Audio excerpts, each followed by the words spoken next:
जय हिंद साथियों, स्वागत है आपका एक बार फिर से अपने YouTube चैनल सुनील जॉब मंत्रा पर। साथियों, हम ज्योग्राफी, इंडियन ज्योग्राफी पढ़ रहे हैं, उसकी कंटिन्यू क्लासेस चल रही हैं। आज हम एक नए टॉपिक के साथ भारत में जो पठार देखने को मिलते हैं उस टॉपिक को हम आज कंप्लीट करेंगे। इससे लास्ट वीडियो में हमने भारत की जितनी पर्वत श्रेणियाँ थी और जो उनकी सर्वोच्च चोटियाँ थी वो हमने पिछली क्लास में कंप्लीट कर ली थी। आज हम भारत के पठार पढ़ेंगे। साथियों, वीडियो पसंद आए तो वीडियो को लाइक करें, शेयर करें और चैनल को सब्सक्राइब कर लें ताकि आपको जो भी अगर हमारा नया वीडियो आता है तो उसका नोटिफिकेशन मिल जाए। चलिए आज की क्लास कंटिन्यू करते हैं।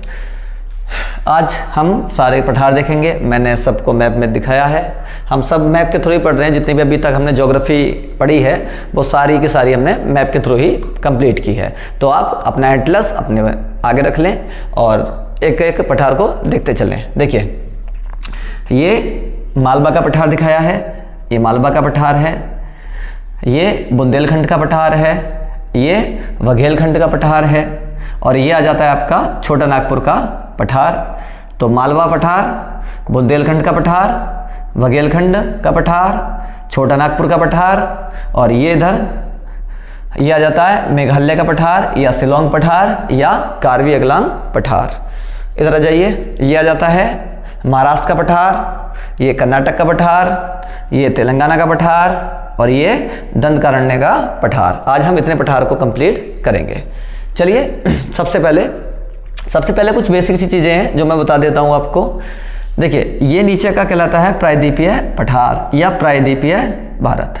ये नीचे का सबसे पहले तो आप जानिए प्रायद्वीप क्या होता है और द्वीप क्या होता है। देखिए, द्वीप क्या होता है। द्वीप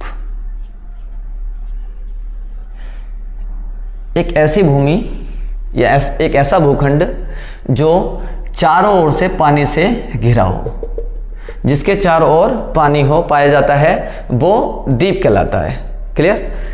एक ऐसा भूखंड जिसके चारों ओर पास पानी पाया जाता है, जलमग्न होता है चारों ओर से, वो क्या कहलाता है? द्वीप कहलाता है। क्लियर? प्रायद्वीप क्या होता है? प्रायद्वीप क्या होता है? देखिए, प्रायद्वीप एक ऐसा भूखंड जो तीन ओर से जल से घिरा हो और एक ओर से वो भूमि से घिरा हो। ठीक, देखिए जैसे हमारा ये नीचे वाला पोर्शन है, ये प्रायद्वीप ही तो है। देखिए, ये तीन तरफ से पानी से घिरा हुआ है। इधर आपका अरब सागर आता है, इधर आपका बंगाल की खाड़ी आती है और इसके दक्षिण में हिंद महासागर आता है। तो ये जो पोर्शन है ये तीन तरफ से पानी से घिरा हुआ है। इधर अरब सागर, इधर बंगाल की खाड़ी और दक्षिण में हिंद महासागर और ऊपर तो ये है ही लैंडलॉक है। ठीक, भूमि से घिरा हुआ है। तो तीन तरफ से ये जल से घिरा होने के कारण इसको क्या कहा जाता है? प्रायद्वीप कहा जाता है। क्लियर? ठीक, तो आप समझ गए होंगे द्वीप क्या होता है और प्रायद्वीप क्या होता है। एक बार फिर से देख लेते हैं। द्वीप जो चारों ओर से, एक ऐसा भूखंड जो चारों ओर से जल से घिरा हो। प्रायद्वीप एक ऐसा भूखंड जो तीन ओर से जल से घिरा हो और एक और वो भूखंड यानी कि जमीनी हो, ऊपर भूखंड से घिरा हो। तो द्वीप और प्रायद्वीप क्लियर हो गए होंगे, आशा करते हैं आपके। आगे चलते हैं। देखिए, पिछला टॉपिक हमने कंप्लीट किया था पर्वत चोटियां। आज हम पढ़ रहे हैं पठार। ठीक, तो आपको यह भी पता होना चाहिए कि पर्वत और पठार में क्या अंतर है। देखिए, पर्वत और पठार में कोई ज़्यादा अंतर नहीं है। पर्वत भी समतल से ऊपर उठे हुए भाग पर्वत होता है और पठार भी समतल से ऊपर उठा हुआ होता है, लेकिन दोनों में अंतर क्या होता है वो अंतर देखिए, पर्वत ऐसे होता है, ये ऊपरी जो भाग है इसका बिल्कुल नुकीला होता है। ठीक, और ये पठार जो है ये इस तरह का होता है। ऊपरी भाग जो है इसका समतल यानी कि मेज के आकार का होता है, इस तरह का। देखिए, इसका ऊपरी भाग बिल्कुल नुकीला है एकदम पर्वत का। ठीक, तो ये पर्वत होते हैं जिसका ऊपरी भाग नुकीला होता है बिल्कुल एकदम, जिस पे एकदम चढ़ाई हो और एकदम नीचे को आने हो। ठीक, तो वो पर्वत होता है। पठार क्या होता है? पठार ऊपरी जो भाग होगा इसका, टॉप पॉइंट जो होगा, वो एकदम से नुकीला ना होकर के वो मेज के भांति होगा, समतल मैदान होगा उसके ऊपर, तो वो क्या होता है? पठार। पर्वत पठार में अंतर आप समझ गए होंगे। पठार मेज की आकृति का, एकदम पहले चढ़ाई, फिर ऊपर थोड़ा मैदान प्लेन, ठीक, मेज के आकार में, और फिर से नीचे, ये एकदम से नुकीला। पर्वत पठार, ये अंतर होता है दोनों में। चलिए आज का पहला, सबसे पहले पढ़ेंगे हम मालवा का पठार। सबसे पहले मालवा के पठार के बारे में जान लेते हैं। पहले देखते हैं इसका विस्तार कहाँ कहाँ है। देखिए क्वेश्चन आएगा या तो पूछेगा कि कौन सा पठार कौन से स्टेट में स्थित है, ठीक, तो हम हर एक पठार का विस्तार जरूर देखेंगे। विस्तार, इसका विस्तार कहाँ कहाँ है। देखिए मालवा का पठार का विस्तार जो है, यहां राजस्थान,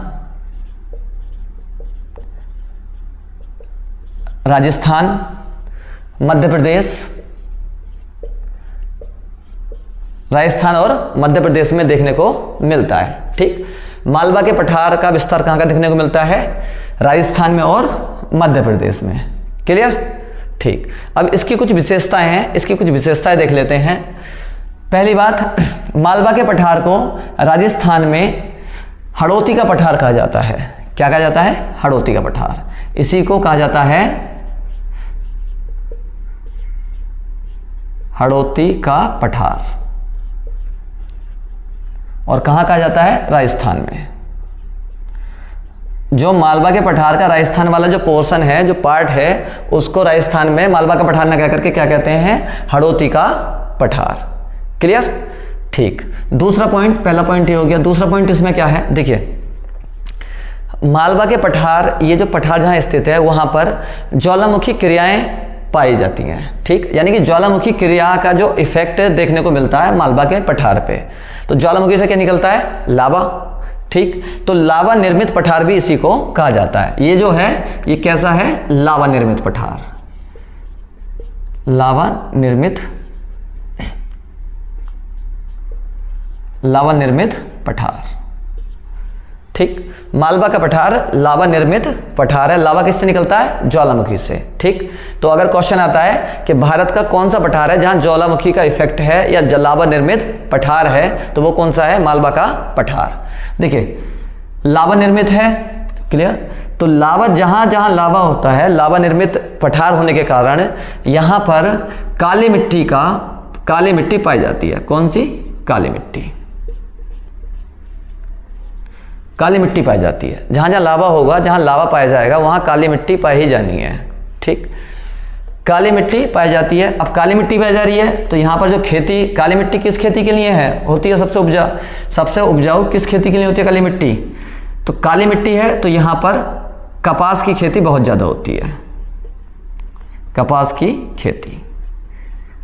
की खेती के लिए बहुत उपजाऊ क्षेत्र है मालवा का पठार।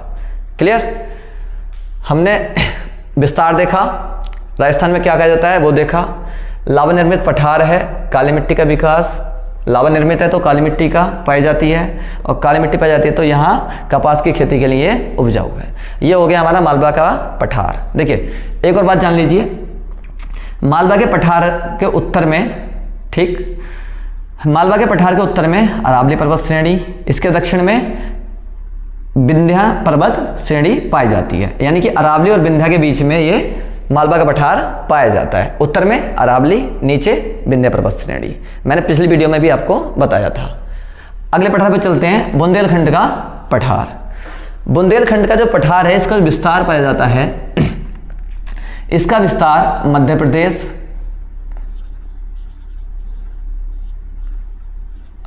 प्रदेश और उत्तर प्रदेश। उत्तर प्रदेश का जो नीचे वाला पोर्शन है, सोनभद्र, झांसी वगैरह, जो जालौन, ये जो पार्ट है, नीचे वाला पार्ट है सोनभद्र, झांसी वाला, उसमें ये एंटर करता है। तो मध्य प्रदेश और उत्तर प्रदेश में इसका विस्तार देखने को मिलता है, लेकिन ज़्यादातर जो विस्तार है इसका वो मध्य प्रदेश में है। इसकी एक खासियत और है, यहाँ पर जो चट्टानें पाई जाती हैं इस पर, वो ग्रेनाइट व नीस चट्टानें, ग्रेनाइट में नीच चट्टानें पाई जाती हैं। और इन चट्टानों के अपर्दन होने से, अपर्दन मतलब इन चट्टानों का घिस घिस करके जब इनका अपर्दन हुआ है, जब ये छोटे छोटे टुकड़ों में टूट गई हैं, तो इन चट्टानों के टूटने से यहाँ पर लाल मृदा का विकास हुआ है, लाल मृदा पाई जाती है। तो मेरा ग्रेनाइट में नीच चट्टानों को बताने का मतलब यही था कि यहाँ लाल मृदा पाई जाती है। अगर मैं डायरेक्ट बताता, लाल मृदा पाई जाती है, कैसे पाई जाती है भाई? लाल मृदा पाई जाती है क्यों? क्योंकि यहाँ पर ग्रेनाइट में नीच चट्टानें पाई जाती हैं, उनका अपर्दन होने से यहाँ पर लाल मृदा का विकास हुआ है। क्लियर?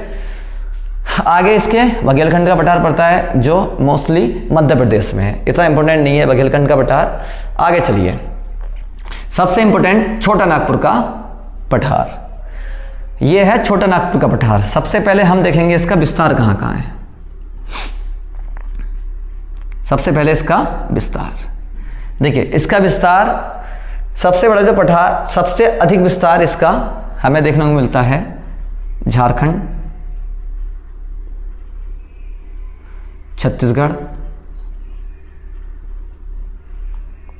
झारखंड, छत्तीसगढ़ और पश्चिम बंगाल।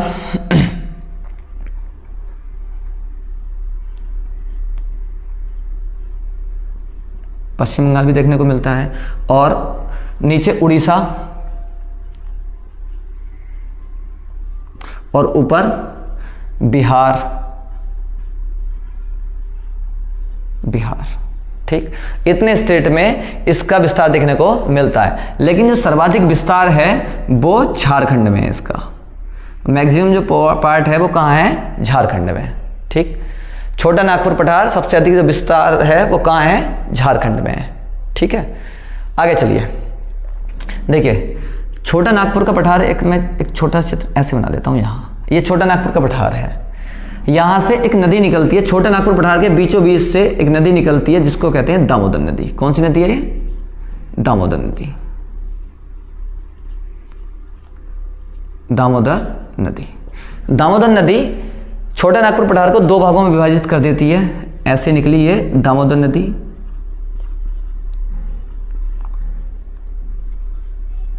दामोदर नदी। इसका जो दक्षिण का उत्तर का पार्ट है वो कहलाता है हजारीबाग का पठार। पूरा का पूरा छोटा नागपुर का पठार है, लेकिन जब दामोदर नदी से दो भागों में बांट देती है तो ऊपरी भाग कहलाता है इसका हजारीबाग का पठार। हजारीबाग का पठार, मैं बोल रहा हूं, अगर नहीं दिख रहा हो तो लिख लेना। हजारीबाग का पठार ये पूर्वी वाला हिस्सा जो है, और जो इसका पश्चिमी हिस्सा है वो कहलाता है कोडरमा का पठार। कोडरमा का पठार। ठीक, दक्षिण वाला जो पठार है वो कहलाता है रांची का पठार। रांची का पठार। ठीक, तो दामोदर नदी छोटा नागपुर पठार को दो बराबर भागों में बांटती है। उत्तरी भाग कहलाता है जो पूर्वी, उत्तरी पूर्वी हजारीबाग का पठार, उत्तरी पश्चिमी कोडरमा का पठार। क्लियर? दक्षिणी भाग जो कहलाता है वो कहलाता है रांची का पठार। ठीक, रांची के पठार से ही, यहीं से रांची के पठार से ही एक नदी निकलती है, स्वर्ण रेखा नदी। रांची के पठार से स्वर्ण रेखा नदी निकलती है। ठीक, रांची के पठार से ही स्वर्ण रेखा नदी निकलती है। इसी स्वर्ण रेखा नदी पर ही, इसी स्वर्ण रेखा नदी पर हुंडारू जलप्रपात है। हुंडारू जलप्रपात, हुंडारू जलप्रपात स्थित है। हुंडारू वाटरफॉल, स्वर्ण रेखा नदी पर ही हुंडारू जलप्रपात स्थित है। क्लियर? रांची का पठार भारत में समप्राय मैदान का उदाहरण है। समप्राय मैदान का उदाहरण है। समप्राय मैदान क्या होता है वो भी जान लो। समप्राय मैदान क्या होता है? देखिए, पठार है तो जहां पर चट्टानी टीले नहीं पाए जाते हैं, पठार पे भी जगह जगह टीले पाए जाते हैं, टीले। ठीक, जब नदियां निकलती हैं तो पठार को बीच बीच में काट देती हैं जिससे टीले बन जाते हैं। तो पठार का ऐसा भाग जहां पर चट्टानी टीले नहीं पाए जाते हैं समप्राय मैदान कहलाता है। तो भारत में समप्राय मैदान का जो उदाहरण है वो कौन सा पठार है? रांची का पठार। क्लियर? ठीक, आगे चलिए। हजारीबाग का जो पठार है इसकी जो सबसे ऊंची चोटी है वो है पारसनाथ हिल।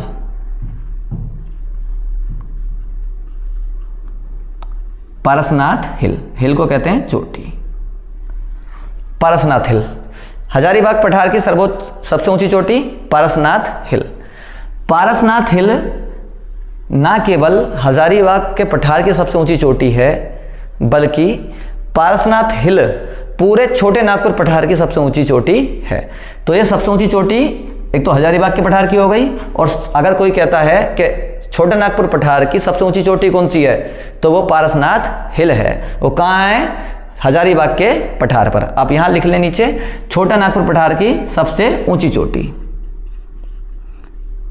छोटा नागपुर पठार की सबसे ऊंची चोटी। तो छोटा नागपुर पठार की सबसे ऊंची चोटी कौन सी है? पारसनाथ हिल। ये जो पारसनाथ हिल है, ये जैन धर्म वालों के लिए एक पवित्र तीर्थ स्थल है,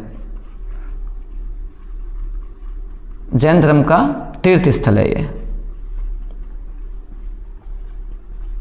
तीर्थ स्थल है। ठीक, तो छोटे नागपुर पठार के बारे में ये सारे के सारे जानकारी बहुत ज़्यादा जरूरी है पैट के एग्जाम के पॉइंट ऑफ व्यू से। छोटा नागपुर पठार को कहाँ का विस्तार है? झारखंड, छत्तीसगढ़, पश्चिम बंगाल, उड़ीसा और बिहार। झारखंड में सर्वाधिक विस्तार है। ठीक, हजारीबाग पठार से बीचों बीच से एक नदी निकलती है जिसे कहते हैं दामोदर नदी। दामोदर नदी दो भागों में बांट देती है, उत्तरी और दक्षिणी। उत्तरी पूर्वी भाग हजारीबाग का पठार कहलाता है, उत्तरी पश्चिमी भाग कोडरमा का पठार कहलाता है, दक्षिणी भाग रांची का पठार कहलाता है। क्लियर? रांची के पठार से ही स्वर्ण रेखा नदी निकलती है। स्वर्ण रेखा नदी पर ही हुंडारू जलप्रपात स्थित है। हुंडारू जलप्रपात कहाँ स्थित है? स्वर्ण रेखा नदी पर। क्लियर? और हजारीबाग पठार की सबसे ऊंची जो चोटी है वो पारसनाथ हिल है। हजारीबाग पठार की सबसे ऊंची चोटी पारसनाथ हिल। पारसनाथ हिल ना केवल हजारीबाग के पठार की सबसे ऊंची चोटी है, बल्कि पूरे छोटे नागपुर पठार की सबसे ऊंची चोटी भी कौन सी है? पारसनाथ हिल। क्लियर? आप इसको नोट डाउन कर लें या इसका स्क्रीनशॉट ले लें। ठीक है, ओके। अब मैं इसको रफ कर देता हूं।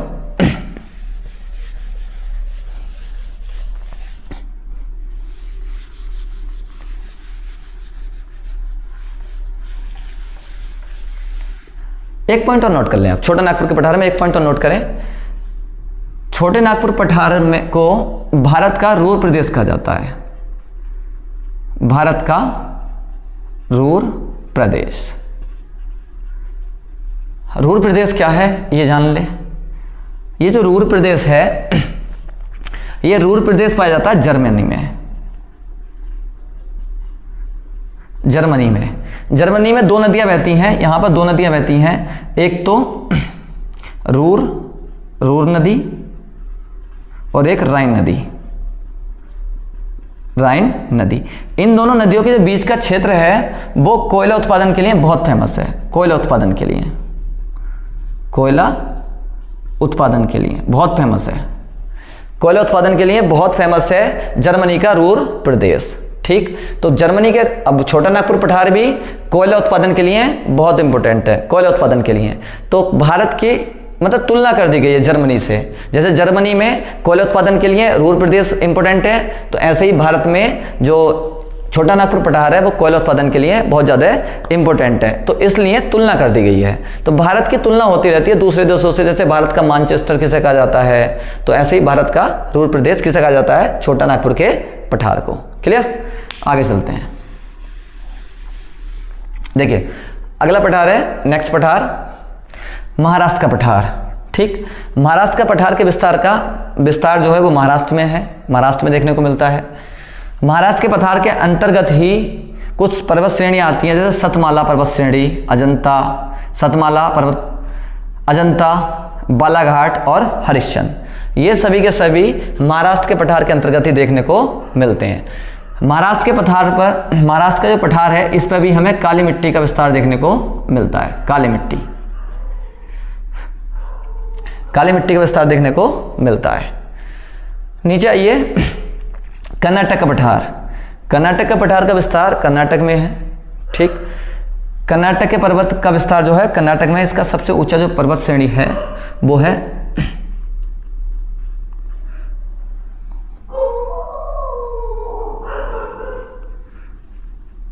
बाबूबुदान पर्वत श्रेणी। ठीक, इसकी सबसे ऊंची जो चोटी है वो है कुद्रेमुख। कुद्रेमुख।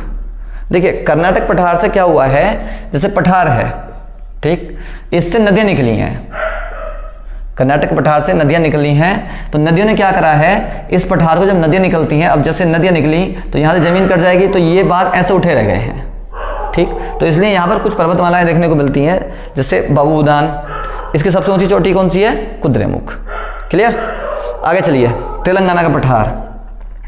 तेलंगाना का पठार का विस्तार भी तेलंगाना में है। देखिए तेलंगाना का जो पठार है वो आंध्रा के पठार के अंतर्गत आता है।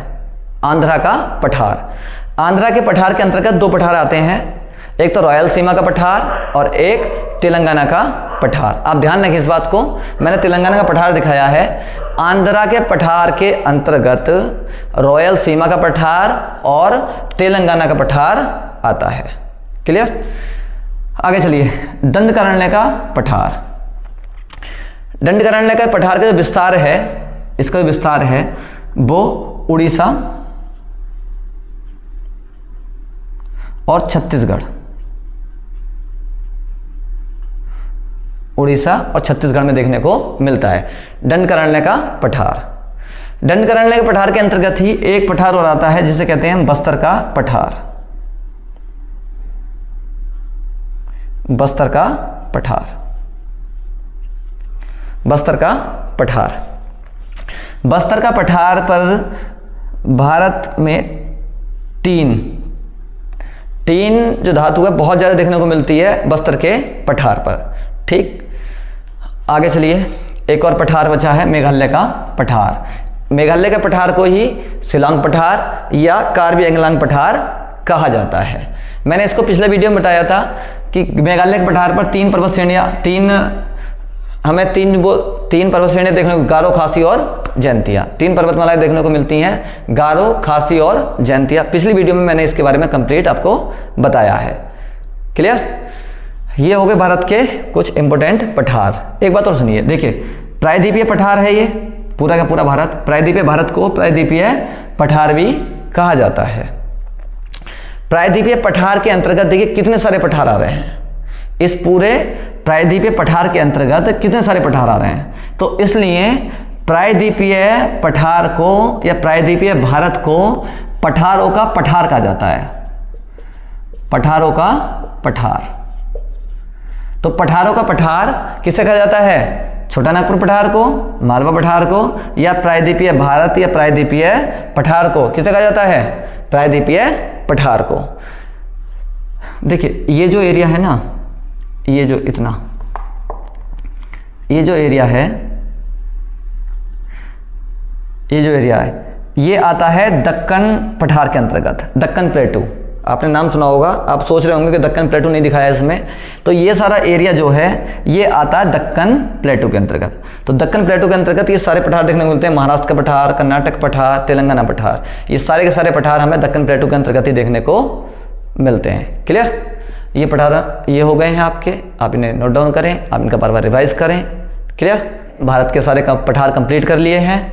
अब हमारा अगला जो वीडियो होगा वो भारत के तटीय मैदान और भारत के द्वीप समूह पर अगला वीडियो हम लेकर के आएंगे। तब तक आप जो हम क्लासेस कर चुके हैं उनका बार बार रिवाइज करें, बार बार रिवाइज करने से ही चीज़ें याद होंगी। ठीक, और वीडियो अगर अच्छा लगा हो वीडियो को लाइक करें, शेयर करें और चैनल को सब्सक्राइब कर लें। और यदि कोई आपको डाउट है, अगर कोई आपका क्वेश्चन है तो कमेंट बॉक्स में जा करके कमेंट करके आप क्वेश्चन पूछ सकते हैं, हम उसका रिप्लाई ज़रूर देंगे। ठीक है, मिलते हैं अगले वीडियो में, तब तक के लिए जय।